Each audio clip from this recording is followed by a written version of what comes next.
Hello and welcome to the Devoted Outdoorsman's podcast. Finally, it's Friday. I hope you guys had an awesome week and you're ready for this week's podcast.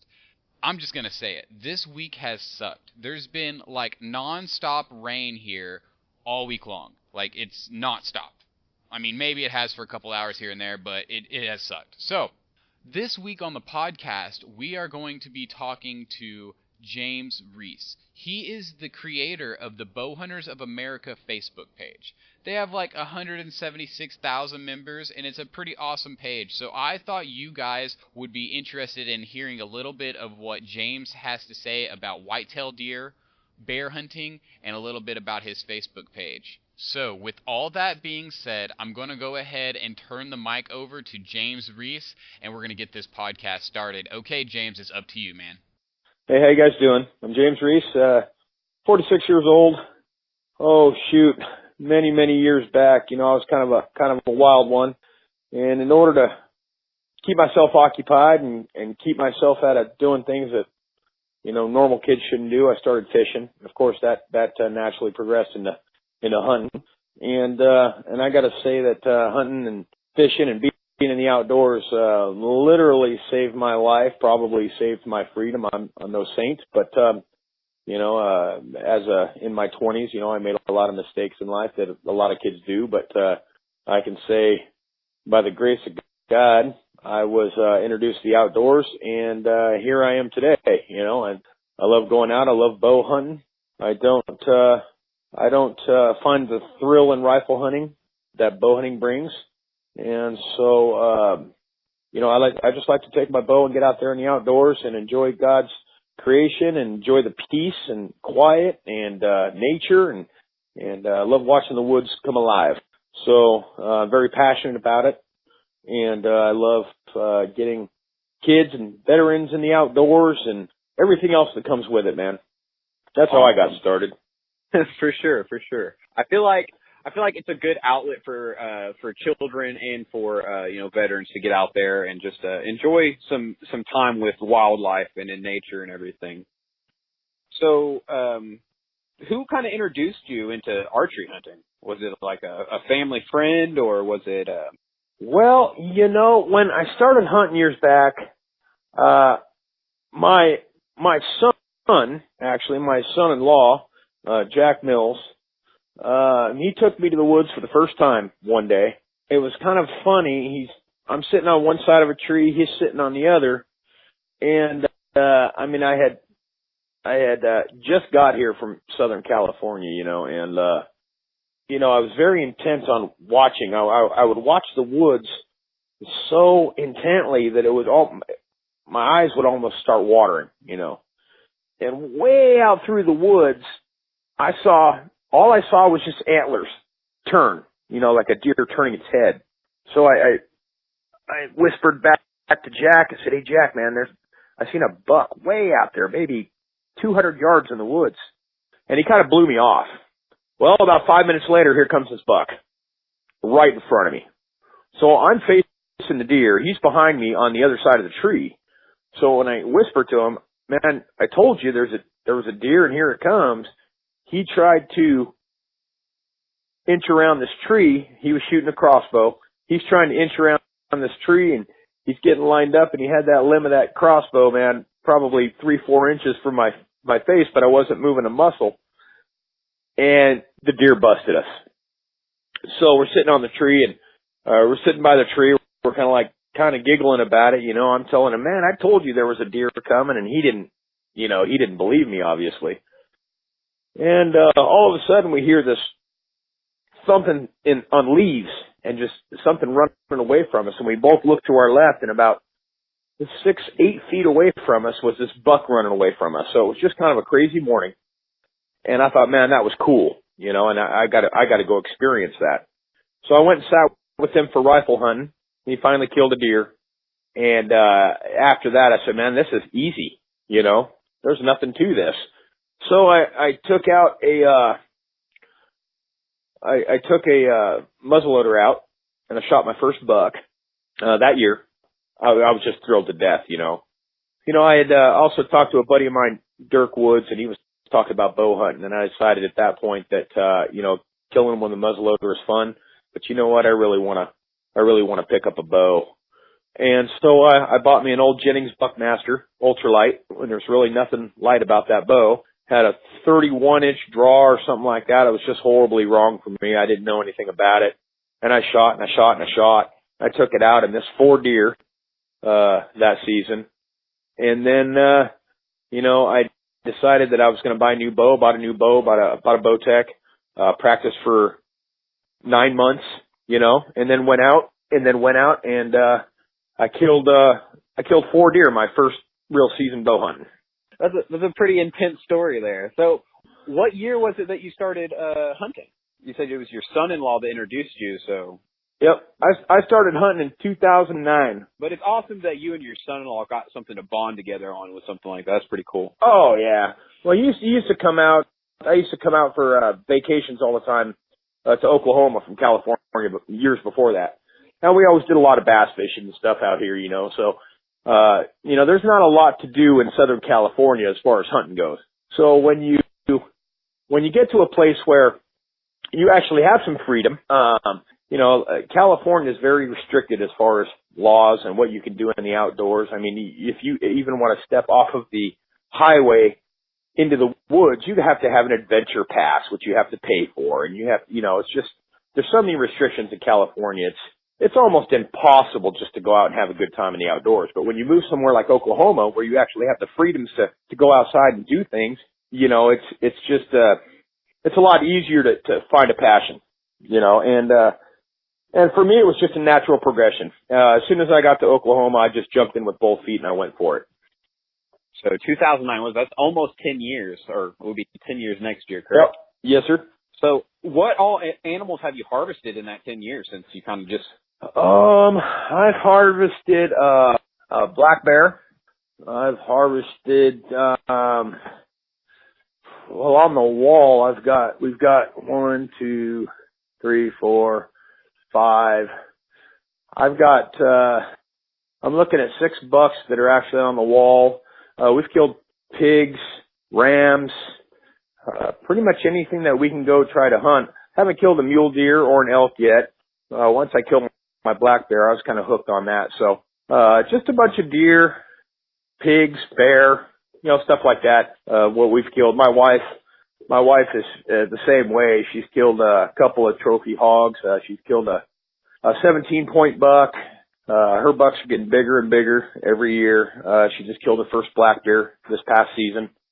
We've got a bunch of stuff at the taxidermist this year.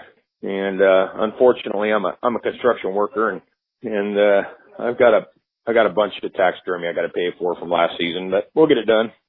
Yeah, I can only imagine the taxidermy bill. It just keeps rising. You just keep going out and you keep getting these trophies, and you're like, man, I really need to put that on the wall. So, well, it's kind of weird. The way that I judge whether or not, and my wife as well, the way we judge whether or not we're going to kill a buck, it's really simple. We're concerned about age, more than size, of course, the natural progression of things. People start being more patient as they hunt. You start killing less deer, but you're killing better deer. So the way that we judge whether or not we're going to kill a deer or let a deer go is whether or not it's worthy of being on our wall. And if it's not something that, if it's something that, I've already killed in my younger days as a hunter, he's going to live. If I think that, man, that's just an awesome deer, he's got character, and I'm going to be really proud to put him on the wall, he's getting shot. And that's really it, So, if I kill a buck, he goes on the wall.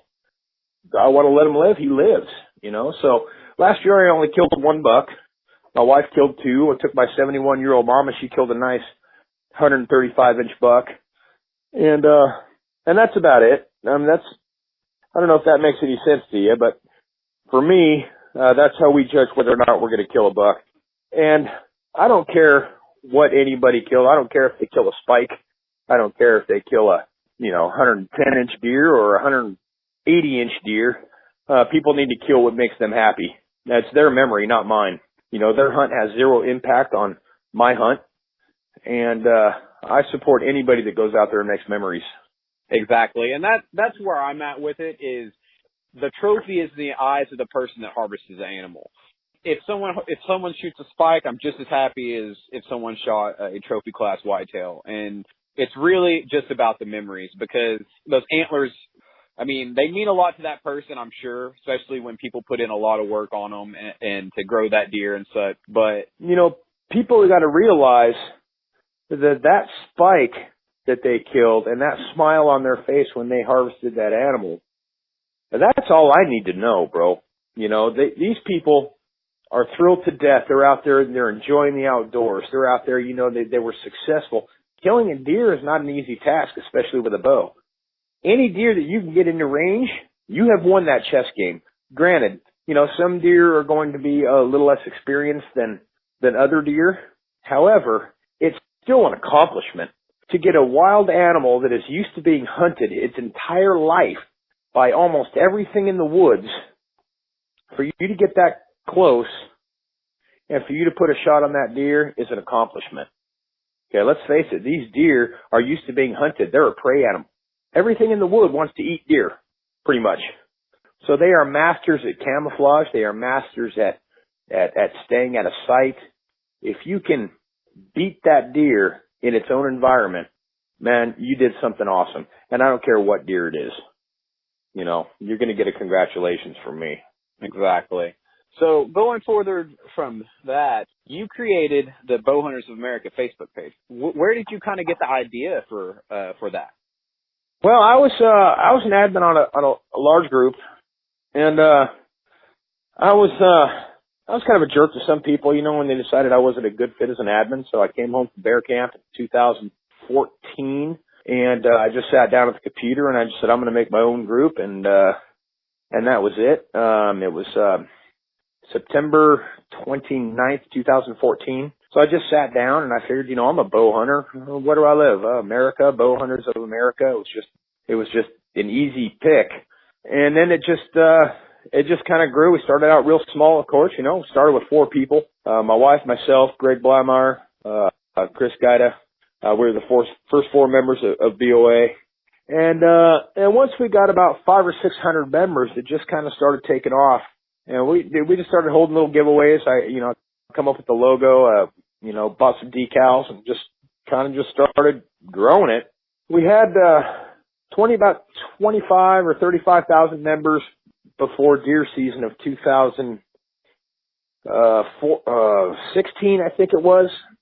And then, for a while there during deer season, we added about 6,000 members a week. And it just kind of blew up from there. Yeah, because you guys are at like 170 something thousand now, and that's crazy. 176,000. Yeah, it's a lot of people, but it does come with its challenges. So there's no question. But you know, we do the best we can. We try to maintain a family-friendly group. We're not perfect. Sometimes, you know, we delete things that shouldn't be deleted. Sometimes we get rid of stuff that should stay. You know. But we do the best we can to make sure it's a friendly environment for everybody. Sometimes it gets a little out of hand, and you got to step in and kind of remind people.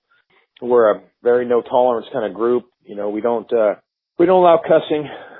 We don't allow personal attacks. I mean, it should be a place for people to come and enjoy after a long day of work. They shouldn't have to go there and stress out because they're getting attacked. However, 176,000 people, it does happen, and it does take a lot of work to keep it toned down a little bit and enjoyable.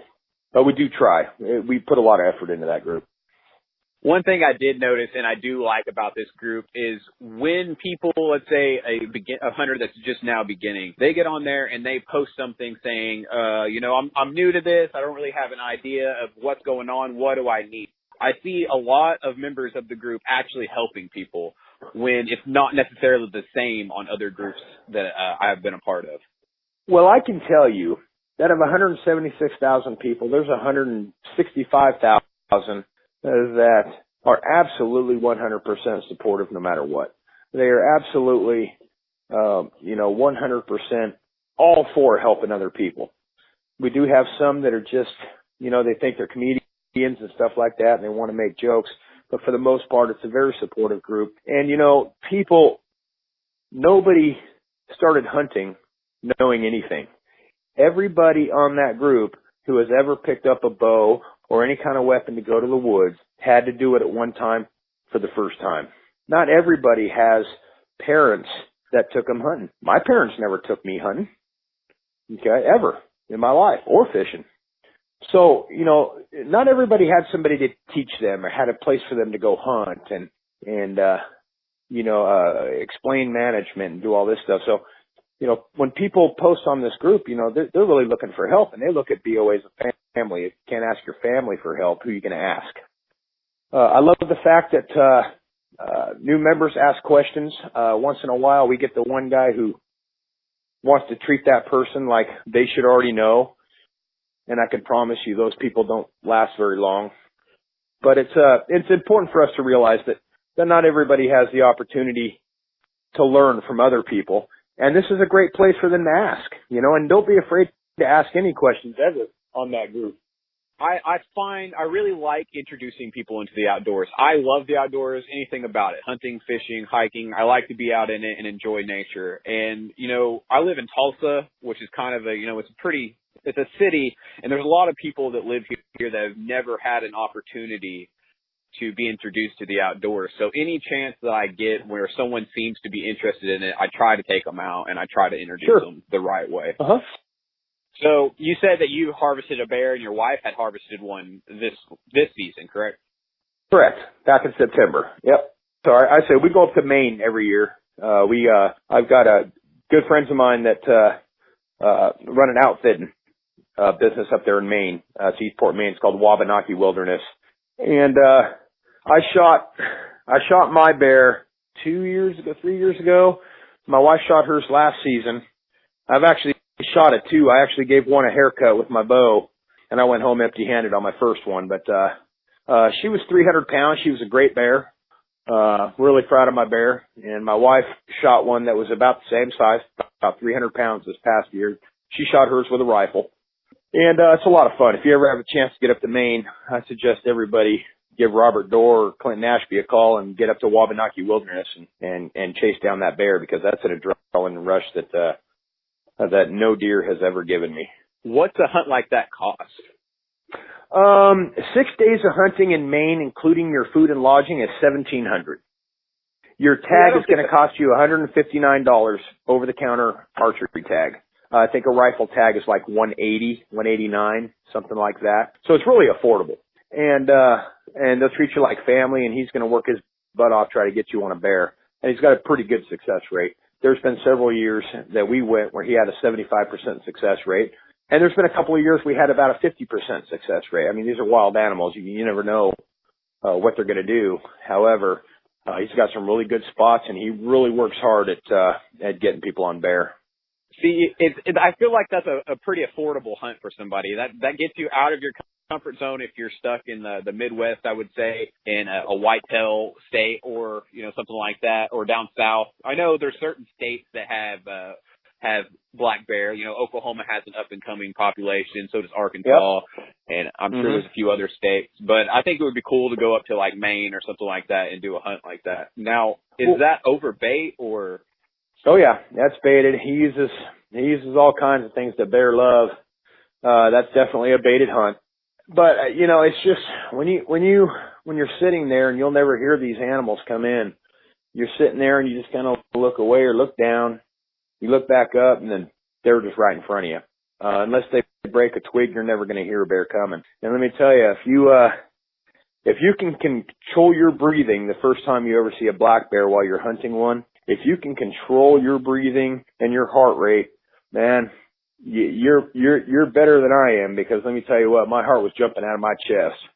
I was fortunate enough to get it done, and I'm really proud of that bear. And let me tell you, I've been hooked on it ever since. I've been going every year. Well, if you have a minute, would you be interested in telling that story of your bear hunt? Sure. I'll tell the story of my bear hunt. I was in this spot up near Eastport, Maine. I had been hunting 5 days or so. I was actually up there for 2 weeks, so I think I'd been hunting for 5 days straight. It's a real beautiful spot. Just sitting there. It's probably 75 degrees or so. I look down, look up, and here comes a small bear. I watched that bear for, half hour, 45 minutes on camera, filming. Just a kicked cub, wasn't big. I let that deer go. That would have been my first bear that I had killed. I had already shot at one and missed, a couple years prior. 2 days later, I think I saw that bear on a Saturday, and you're not allowed to hunt on Sunday. So Monday of the following week, same thing, same spot. I looked down, I was fidgeting on my phone or something, and I looked back up, and there she was. And she stood in front of me for about a half hour, eating her bait. I calmed myself down. I took my time. I waited till I was just nice and ready. And when I drew back on that bear, everything came back tenfold, all that adrenaline, everything. And I put the shot on the bear, and she died within sight. She was dead within, absolutely not moving anymore within 45 seconds. Watched her go down, watched her stop moving, and that was just an exciting thing. And I panned the camera over to myself, and you could see the pulse in my neck, pulsing, boom, boom, boom, boom, boom. And I knew at that point that I was going to be doing that again and again and again. My wife took 4 years to get hers, and she put down a really nice bear, and she's ready to get out there again as well. So if anybody has a chance to go hunt a black bear and it's something that's interested you and you didn't think you could afford it, you know what? It's really not that expensive. You make it happen. You make a memory that'll last a lifetime. Maine is beautiful, and I would suggest anybody who's interested in killing a black bear that they go do it. That is absolutely my favorite animal to hunt. Yeah, I feel like it would be a real rewarding hunt. Plus, it would be cool to see that part of the country and just the environment and everything that they live in. It is beautiful up there. If anybody has a chance to get up to Maine, do it. You can see Canada on the other side of the bay. It's just gorgeous. There's no way to describe it. It's just, even if you don't see a bear, you're going to have the time of your life, and it'll be something you never forget. Well, I really appreciate you taking this time out of your day to come on here and talk a little bit about your whitetail hunting experience and the Bowhunters of America and everything. And I hope someday we can do something like that again. That sounds good, brother. I appreciate you, Rob.